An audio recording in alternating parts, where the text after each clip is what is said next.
Paramekkavu Devaswom president മാധ്യമങ്ങളെ കാണുന്നുണ്ട് തത്സമയം. ഇന്നലെ മീറ്റിംഗിൽ തീരുമാനിച്ചത് പ്രസിഡന്റിനെയും സെക്രട്ടറിനെയും ഇത് യോഗത്തിൽ അറിയിക്കാനായിട്ട് നിയോഗിച്ചിട്ടുണ്ട്. അത് ഞങ്ങളൊന്ന് അവതരിപ്പിക്കും. ഈ പാറമേക്കാവ് ഒരു തീരുമാനമെടുത്തു, തിരുവമ്പാടി സമാനമായ രീതിയിൽ തീരുമാനം അവരിതുപോലെ തന്നെ പൂരം നടത്താനുള്ള തീരുമാനം തന്നെ. ഈ രാജേട്ടാ, ഇപ്പോൾ തിരുവമ്പാടി ഇന്നലെ യോഗം ചേർന്നു. അവരും പറയുന്നത് ഈ വെടിക്കെട്ട് ഒഴിവാക്കിയുള്ള ഇതിലേക്ക് പോവുകയാണ് എന്നുള്ളതാണ്. അതെങ്ങനെയാണ് നമ്മൾ പാറമേക്കാവ് നോക്കിക്കാണുന്നത്? ഞങ്ങളുടെ ഇന്നലെ വന്ന ഒരു വികാരം എന്ന് പറഞ്ഞാൽ സാമ്പിൾ ഒഴിവാക്കുക, മറ്റേ വെടിക്കെട്ടുകൾ നടത്തുക. സാമ്പിൾ ഒഴിവാക്കുക, മറ്റേ വെടിക്കെട്ട് നടത്തുക. ആ മെയിൻ വെടിക്കെട്ടും പകൽപ്പൂരം കഴിഞ്ഞിട്ടുള്ള വെടിക്കെട്ടും നടത്തുക എന്നുള്ളൊരു വികാരമാണ് ഇന്നലെ വന്നത്. അപ്പോൾ അതും അറിയിക്കും. ഇന്നലെ മീഡിയയിലൊക്കെ വന്നു, ഇങ്ങനെ ഞങ്ങളുടെ ലൈസൻസിനെ ഓവർ കൂടുതൽ സാമഗ്രികളുള്ള കാരണം അയാളുടെ ഗോഡൗൺ സീൽ ചെയ്യുകയും അയാളുടെ പേരിൽ പോലീസ് കേസെടുക്കുകയും ചെയ്തിട്ടുണ്ട്. പക്ഷെ അത് തീർത്തും തെറ്റായൊരു നടപടിയാണ്. അതിൽ നിന്നും പാലക്കാട് കളക്ടറും പാലക്കാട് കമ്മീഷണറും പിന്മാറണം. എന്തുകൊണ്ടെന്നാൽ പെസോൻ്റെ നിർദ്ദേശപ്രകാരമാണ് നമ്മുടെ ലൈസൻസി അത് മാനുഫാക്ചർ ചെയ്തിട്ടുള്ളത്. തീർത്തും നിയമപ്രകാരമാണ് ചെയ്തിട്ടുള്ളത്. ഹൈക്കോടതിയെ സമീപിക്കുന്ന അടക്കമുള്ള നടപടികൾ ആലോചിക്കുന്നുണ്ടോ?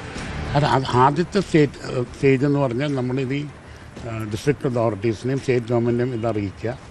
അവർ വേണ്ട നടപടി എടുത്തില്ലെങ്കിൽ പിന്നെയാണല്ലോ നെക്സ്റ്റ് സ്റ്റെപ്പായിട്ട് ലീഗലായിട്ട് പോകും.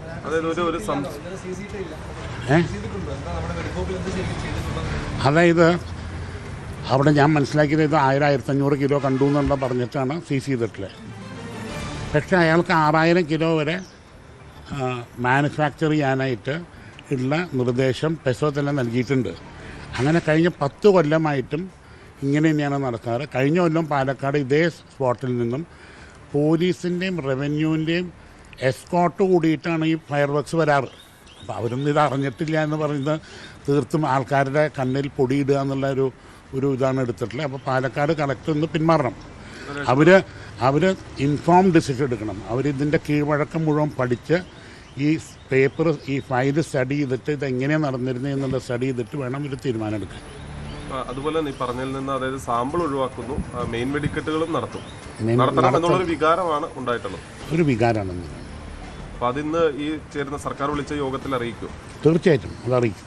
അതായത് ഈ വെടിക്കെട്ടടക്കം നടത്തണം എന്നുള്ള കാര്യം നമ്മൾ അറിയിക്കും. സാമ്പിള് നമ്മൾ കോൾ ഓഫ് ചെയ്യുന്നു. ഈ ഒരു കാരണം ഉണ്ടായ കാരണം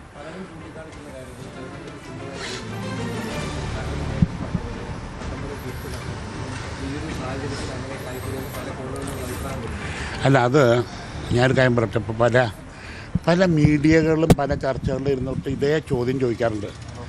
പക്ഷേ ഏറ്റവും കൂടുതൽ ഈ പൂരത്തിനെ ലൈവായിട്ട് കാണിച്ച് പരസ്യം കയറ്റി വിൽക്കണതും ചാനലുകാരാണ്. അല്ലേ?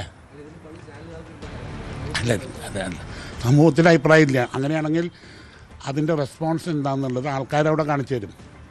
പൂരം നടക്കുമ്പോൾ നിങ്ങൾക്ക് കാണാം സമൂഹം ആരുടെ കൂടെയാണ് നിൽക്കണമെന്ന്. അല്ലേ? കുറച്ച് ആൾക്കാരുടെ കയ്യിലാണോ അതോ ഒരു 10-20 ലക്ഷം വന്നിട്ട് അതിനെ വിജയിപ്പിക്കുകയാണെങ്കിൽ ജനം ആരുടെ ഒപ്പാന്നുള്ളത് അന്ന് അറിയാൻ പറ്റും. അല്ലേ? അതാണല്ലോ. അല്ലെങ്കിൽ എല്ലാവരും വീട്ടിലിരിക്കുകയാണെങ്കിൽ നിങ്ങൾ പറഞ്ഞത് തീർത്തും ശരിയാണ്. അതല്ല, റെസ്പോൺസ് നല്ലതാണെന്ന് പറഞ്ഞാൽ ഞങ്ങളുടെ ദേശക്കാരുടെ വികാരമാണ് ശരി എന്നുള്ളതാണ് എൻ്റെ അറിയിക്കും. അവരായിട്ട് കൂട്ടിയോജിച്ച് ഒരുമിച്ച് പ്രവർത്തിക്കും. ഉണ്ടായിട്ടില്ല, ഒന്നും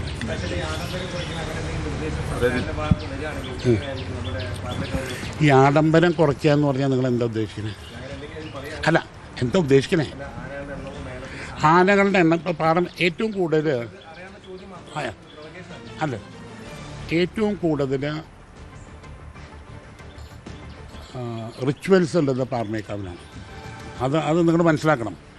പാറമേക്കാവ് ഭഗവതിയുടെ മൂലസ്ഥാനം എന്ന് പറഞ്ഞാൽ ഇളഞ്ഞിത്തറ അല്ലെങ്കിൽ ഇളഞ്ഞിച്ചോട്ടിലാണ്. അവിടെ വന്ന് ഇരുന്ന് താളം പിടിച്ചു എന്നുള്ളതാണ് സങ്കല്പം. അതിൻ്റെ ഇതായിട്ടാണ് പാണ്ടിമേളം മതിൽക്കകത്ത് ഒരൊറ്റ സ്ഥലത്ത് മാത്രമേ കൊട്ടുന്നുള്ളൂ. കേരളത്തിൽ അല്ലെങ്കിൽ ലോകത്ത് തന്നെ പാണ്ടിമേളം മതിൽക്കകത്ത് കൊട്ടുന്നത് തൃശ്ശൂർ പൂരത്തിൻ്റെ പാറമേക്കാവിൻ്റെ മാത്രമാണ്. അതിൻ്റെ ഐതിഹ്യമുണ്ടും അതിന് കാരണങ്ങളുണ്ടല്ലോ. അപ്പോൾ തൻ്റെ ശ്രീമൂലസ്ഥാനത്തേക്ക് പോകുമ്പോൾ എല്ലാവിധ പ്രൗഢിയോടുകൂടി പോകണം എന്നുള്ളതാണ് സങ്കല്പം.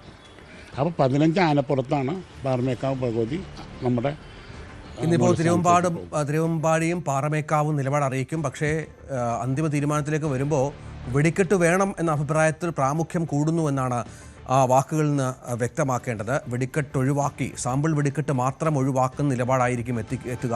ഇതുമായി ബന്ധപ്പെട്ട് സർക്കാരിൻ്റെ മന്ത്രിമാരുടെ നിലപാട് എന്തായിരിക്കും എന്നുള്ളത് നമുക്ക് കാത്തിരുന്ന് കാണണം. കൂടുതൽ വാർത്തകൾക്ക് news 18 Keralam YouTube channel subscribe ചെയ്യുക.